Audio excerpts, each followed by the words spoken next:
ದಿನನಿತ್ಯ ಕುಡಿಯುವಂತೆ ಪೀಡಿಸ್ತಾ ಇದ್ದ ಪತಿ. ವಿಚ್ಛೇದನದ ಬಗ್ಗೆ ಸತ್ಯ ಬಾಯ್ಬಿಟ್ಟ ನಟಿ ಊರ್ವಶಿ. ಕುಡಿತದ ಚಟಕ್ಕೆ ಈ ನಟಿಯ ಸಿನಿ ಕೆರಿಯರ್ ಕಥಾ.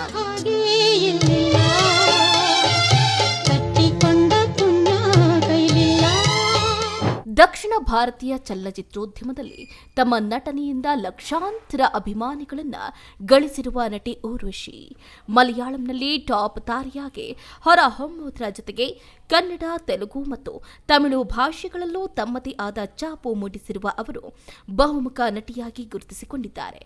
ಚಿರಂಜೀವಿ ಮತ್ತು ಬಾಲಕೃಷ್ಣ ಅವರಂತಹ ಟಾಪ್ ತೆಲುಗು ನಾಯಕರೊಂದಿಗೆ ನಟಿಸಿ ತೆಲುಗಿನಲ್ಲಿ ಕ್ರೇಜ್ ಅನ್ನು ಗಳಿಸಿದ್ದಾರೆ.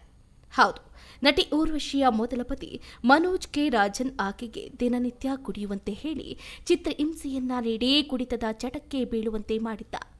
ಈ ಶಾಕಿಂಗ್ ನ್ಯೂಸ್ ಕೇಳಿದ್ರೆ ನಿಜಕ್ಕೂ ಕೂಡ ಒಮ್ಮೆ ಹೆಣ್ಣು ಮಕ್ಕಳ ಜೀವನ ಬಹಳ ಕಷ್ಟ ಅನ್ಸುತ್ತೆ. ಊರ್ವಶಿ ಮೂಲತಃ ಕೇರಳದವರು. ಇವರ ಮೂಲ ಹೆಸರು ಕವಿತಾ ರಂಜನಿ. ಸಿನಿಮಾ ರಂಗಕ್ಕೆ ಬಂದ ನಂತರ ತನ್ನ ಹೆಸರನ್ನ ಊರ್ವಶಿ ಅಂತ ಬದಲಾಯಿಸಿಕೊಂಡ್ರು. ಅವರಿಗೆ ಕಲಾರಂಜನಿ ಮತ್ತು ಕಲ್ಪನಾ ಅನ್ನುವ ಇಬ್ಬರು ಸಹೋದರಿಯರಿದ್ದರು. ಇವರಿಬ್ಬರು ತಮಿಳು, ಮಲಯಾಳಂ ಭಾಷೆಗಳಲ್ಲಿ ಊರ್ವಶಿಯಂತೆ ನಟಿಸಿದ್ದಾರೆ. ಅದೇ ರೀತಿ ಊರ್ವಶಿಯ ಇಬ್ಬರು ಸಹೋದರರಾದ ಕಮಲ್ ರಾಯ್ ಮತ್ತು ಎಲೆಕ್ಸಾ ನಾಸನ್ ಅವರು ಕೆಲವು ಮಲಯಾಳಂ ಚಿತ್ರಗಳಲ್ಲಿ ನಟಿಸಿದ್ದಾರೆ. ಊರ್ವಶಿಯ ಸಹೋದರ ರಾಜ್ಕುಮಾರ್ ತಮ್ಮ 26ನೇ ವಯಸ್ಸಿನಲ್ಲಿ ಆತ್ಮಹತ್ಯೆಯನ್ನು ಮಾಡಿಕೊಳ್ತಾರೆ. ಸಣ್ಣ ಕೌಟುಂಬಿಕ ಸಮಸ್ಯೆಯಿಂದ ಅವರು ಈ ದುರಂತ ನಿರ್ಧಾರವನ್ನು ತೆಗೆದುಕೊಳ್ತಾರೆ. ಅದೇ ರೀತಿ ಕೆಲವು ವರ್ಷಗಳ ಹಿಂದೆ ಊರ್ವಶಿ ಸಹೋದರಿ ಕಲ್ಪನಾ ಹೃದಯಾಘಾತದಿಂದ ಸಾವನ್ನಪ್ತಾರೆ. 9ನೇ ತರಗತಿಯವರೆಗೆ ಓದಿದ್ದ ಊರ್ವಶಿ ನಂತರ ಸಿನಿಮಾದಲ್ಲಿ ಅವಕಾಶಗಳು ಬಂದಿದ್ದರಿಂದ ನಟನೆಯತ್ತ ಸಂಪೂರ್ಣ ಗಮನವನ್ನ ಹರಿಸಿದ್ರು.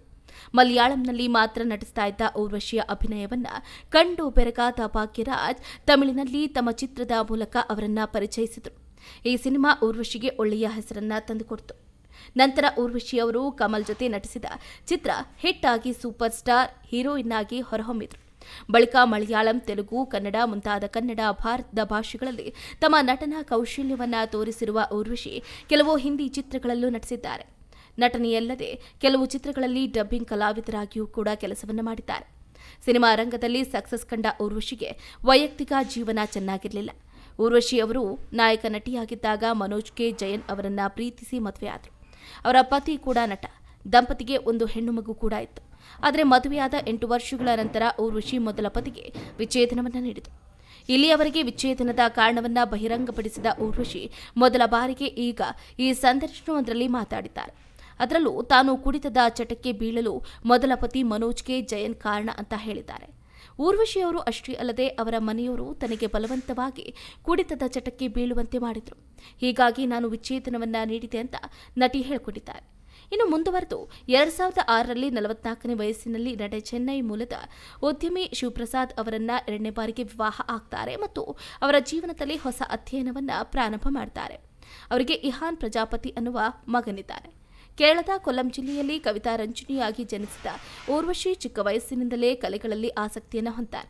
ಬಾಲನಟಿಯಾಗಿ ವೃತ್ತಿ ಜೀವನವನ್ನ ಪ್ರಾರಂಭಿಸಿದ ಅವರು ಬಹಳ ಕಡಿಮೆ ಅವಧಿಯಲ್ಲಿ ತಮ್ಮ ಅತ್ಯುತ್ತಮ ಅಭಿನಯದಿಂದ ಪ್ರೇಕ್ಷಕರನ್ನು ಮೆಚ್ಚಿಸುತ್ತಾರೆ. ಅವರು ಕೆಲವೇ ದಿನಗಳಲ್ಲಿ ಉನ್ನತ ನಾಯಕಿಯಾಗಿ ಬೆಳೀತಾರೆ.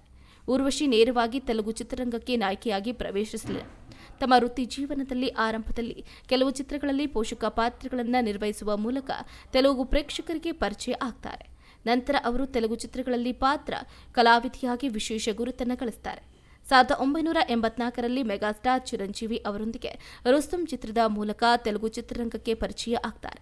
ನಂತರ 1985ರಲ್ಲಿ ಅವರು ನಟಸಿಂಹ ಬಾಲಕೃಷ್ಣ ಅವರೊಂದಿಗೆ ಭಲೆ ತಮ್ಮುಡು ಚಿತ್ರದಲ್ಲಿ ನಟಿಸುತ್ತಾರೆ ಮತ್ತು ತೆಲುಗು ಪ್ರೇಕ್ಷಕರಿಗೆ ಇನ್ನಷ್ಟು ಹತ್ತಿರ ಆಗ್ತಾರೆ.